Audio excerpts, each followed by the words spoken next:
وصليت على إبراهيم وعلى آل إبراهيم إنك حميد مجيد. اللهم بارك على محمد وعلى آل محمد كما باركت على إبراهيم وعلى آل إبراهيم إنك حميد مجيد.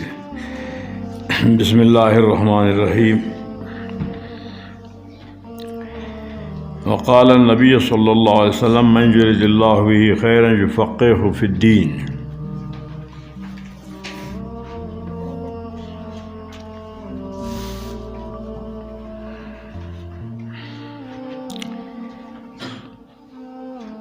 علماء کی فضیلت میں یہاں سے حدیث پیش فرما رہے ہیں. قرآن کریم سے بھی علماء کی فضیلت ثابت ہے اور حدیث سے بھی. قال النبی صلی اللہ علیہ وسلم من یرد اللہ بہ خیرا یفقہہ. اللہ تعالیٰ جس کا کامیابی، جس کا بہتری چاہتے ہیں اس کو علم کا سمجھ عطا فرماتے ہیں. علم یہ اللہ تعالیٰ کی رضامندگی کی علامت ہے. جس کو اللہ تعالیٰ علم دیتا ہے مانا اس سے اللہ راضی ہے. دنیا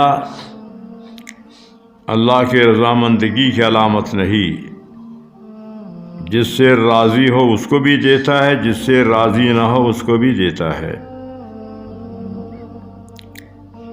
حدیث شریف میں ہے کہ اللہ تعالیٰ فرماتے ہیں دنیا کا میرے نزدیک ایک مچھر کے پر کے برابر قدر نہیں.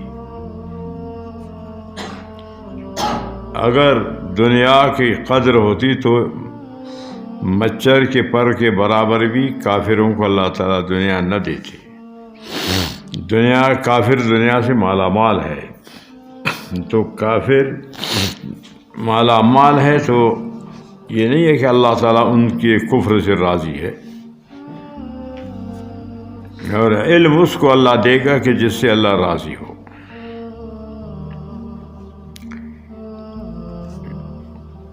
فقہ کا لغوی اور اصطلاحی معنی.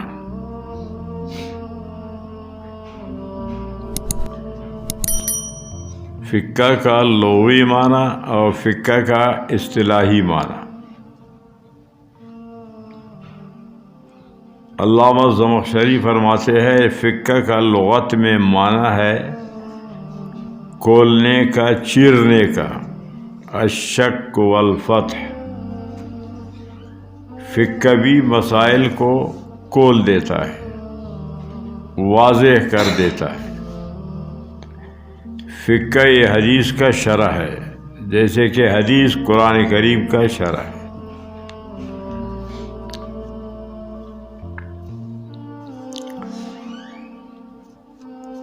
امام شافعی رحمۃ اللہ علیہ فرماتے ہیں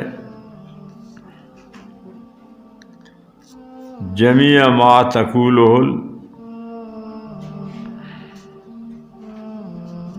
الائمہ شرح للسنہ.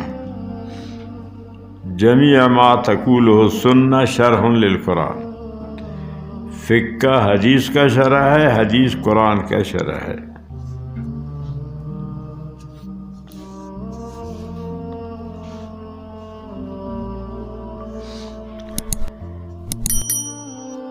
دوسرا معنی فقہ کا در المختار نے لکھا ہے علم الشیء. معلوم کرنا، کسی چیز کا معلوم کرنے کو فقہ کہتے.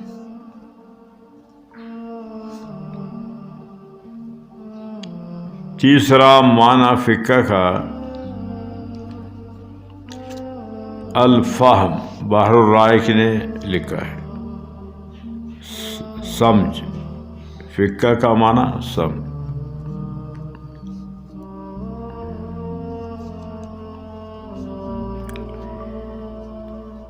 فقہ، فہم، فکر، علم، معرفت، تصدیق یہ متقارب المعنی ہے. مترادف نہیں، متقارب، قریب قریب ان کے معنی ہیں. فقہ کا اصطلاحی معنی التصدیق بالاحکام الشرعیۃ الفرعیۃ عن المکتسب عن الادلۃ التفصیلیہ. فقہ کا اصطلاحی معنی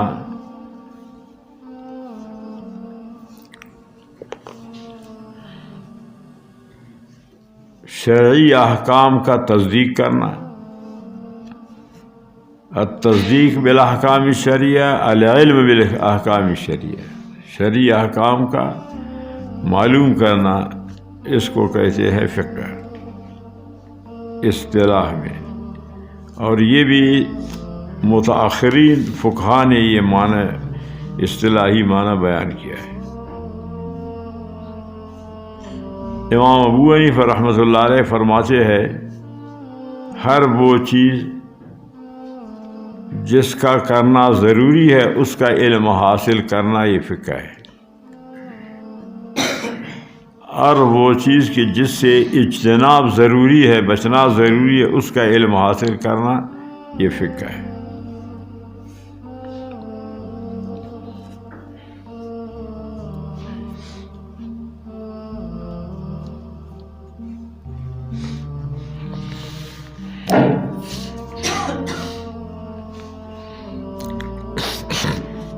وَإِنَّمَا الْعِلْمُ بِالتَّعَلُّمِ.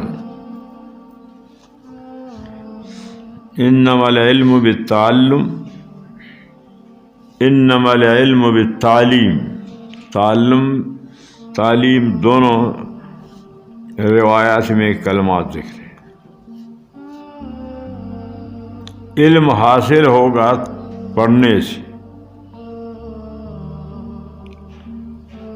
بغیر پڑھنے کے مطالعہ سے علم حاصل نہیں ہوتا. شامی میں لکھا ہے کہ اگر کوئی شخص باقاعدہ استاد سے علم پڑھا ہوا نہ ہو، کتب شروحات سے مطالعہ کر کے فتویٰ دے، اس کا فتویٰ معتبر نہیں ہے. جو علم پڑھا ہوا ہو باقاعدہ، اس کا علم معتبر ہے.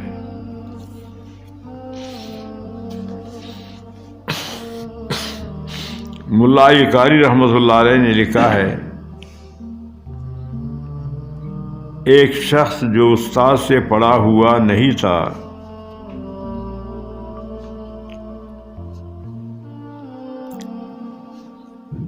حدیث شریف میں ہے کہ نہا رسول اللہ صلی اللہ علیہ وسلم عن الحلق قبل الجمعہ. حلق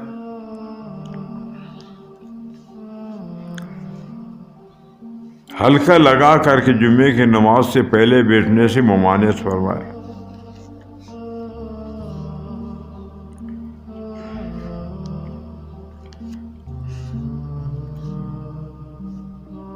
تو یہ حلق کو حلقن کا جمع بناتے تھے، سر منڈانے کا. تو اس نے کہا کہ جمعے کی نماز سے سر منڈانے سے نبی علیہ السلام نے منع کیا ہے، چونکہ صورت قطعی ایک ہے، وہ استاد سے پڑھا ہوا نہیں تھا، تو وہ حلق اور حلقہ کا فرق نہیں جانتے تھے، تو غلط معنی کرتے تھے. تو استاد سے جو پڑھا ہوا قواعد و ضوابط جانتا ہے تو وہ پھر صحیح معنی کر لیتا ہے. جو قواعد ضوابط نہیں جانتا اپنے مطالعہ سے پھر وہ غلط معنی کرے گا، غلطی میں مبتلا ہو. تو اس لیے فرمایا کہ علم بالتعلم، علم سیکھنے سے، استاد کے پڑھنے سے علم آتا ہے، مطالعہ سے عالم نہیں بنتا. معلومات تو اس کو حاصل ہوگا لیکن وہ غلطی میں مبتلا ہو جاتا ہے. علامہ کرمانی فرماتے ہیں کہ یہ العلم بالتعلم امام بخاری کا کلام ہے، حدیث نہیں. عمدۃ القاری شرح بخاری علامہ عینی فرماتے ہیں کہ نہیں، یہ حدیث ہے.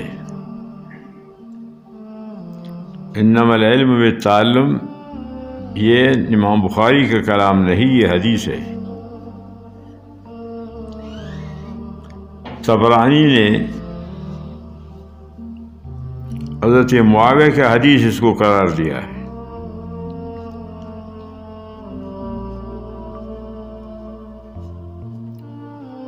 خطیب نے کتاب الفقیہ میں مکحول عن معاویہ کا حدیث قرار دیا ہے۔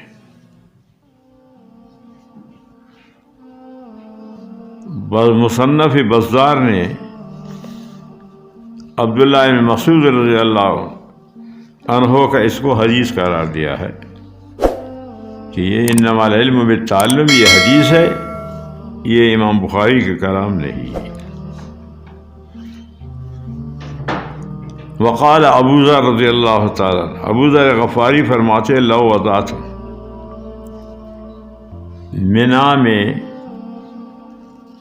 جمرہ استا کے قریب ابو ذر غفاری تشریف فرما تھے، بیٹھے ہوئے تھے، لوگ آپ کے ارد گرد جمع تھے،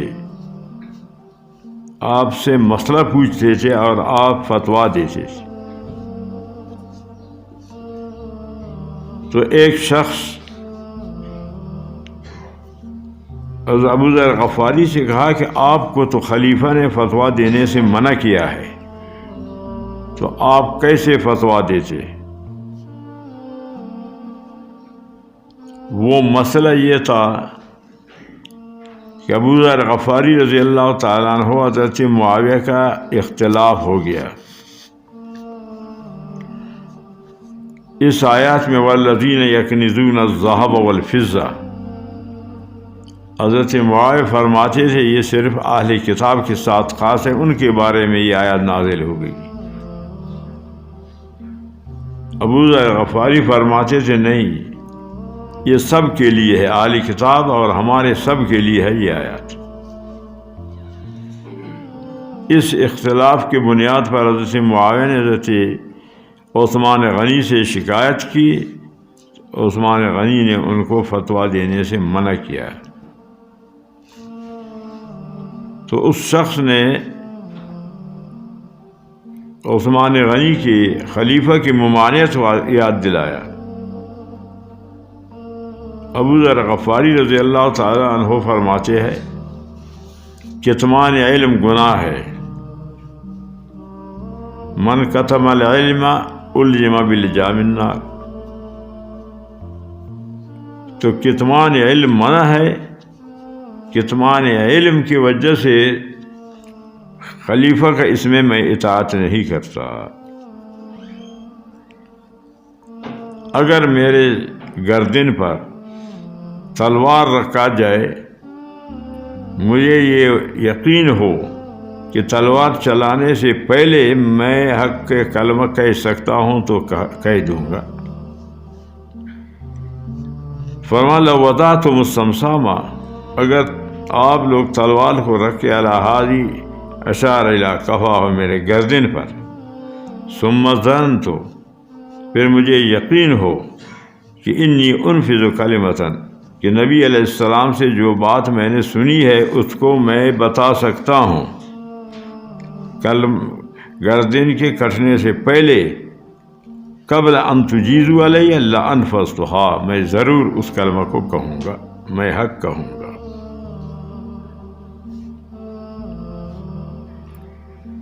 وقول النبی صلی اللہ علیہ وسلم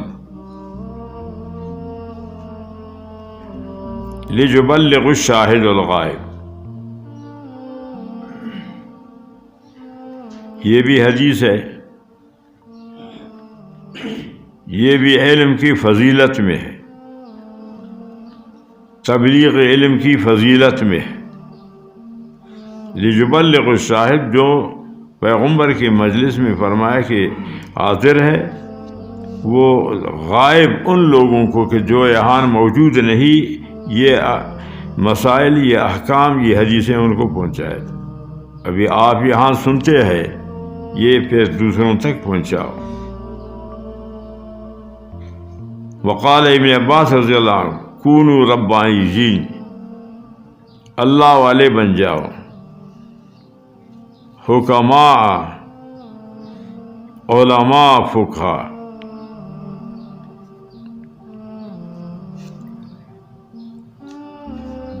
فتح الباری میں لکھا ہے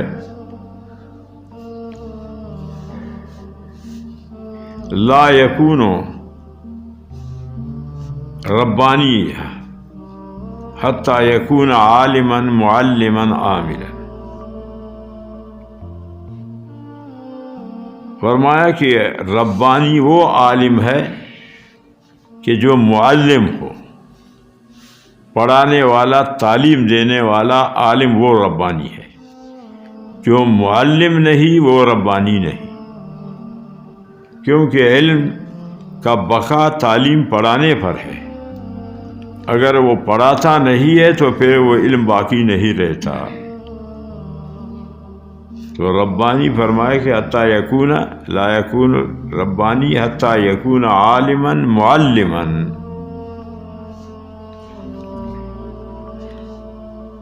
فتح الباری نے عاملاً لکھا ہے، عینی نے صرف معلماً، کہ جو عالم معلم ہے وہی ربانی۔ وَيُقَالُ الرَّبَّانِي الَّذِي يُرَبِّي النَّاسَ بِصِغَارِ الْعِلْمِ۔ دوسرا قول، ربانی وہ ہے جو لوگوں کو سکھائے صغار العلم، چھوٹا علم، قبل الکبار ہی، کبار سے پہلے صغار علم ہے وہ سکھائے، اس کو ربانی کہتے ہیں۔ اب یہاں سوال ایک وارد ہوگا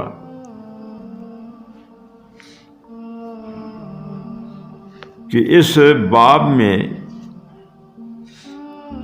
امام بخاری رحمۃ اللہ علیہ نے صرف قرآن کریم کی آیات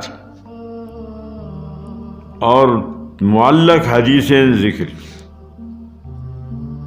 باب کے بعد جو مترجم لہو ہے وہ کوئی بھی حدیث مترجم لہو ذکر نہیں کیا۔ اس کی کیا وجہ ہے؟ یہ جتنی بھی یہاں تک باب کے بعد ذکر کیا یہ سارے ترجمۃ الباب۔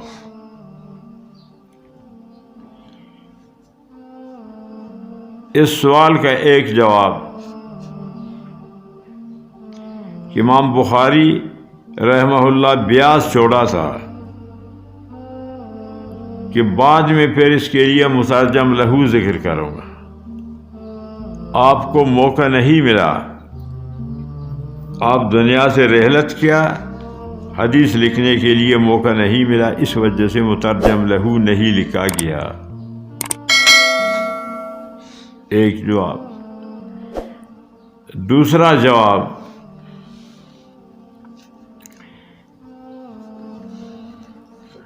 آپ کو شرط کے مطابق حدیث نہیں ملی، اس وجہ سے یہاں حدیث ذکر نہیں ہے۔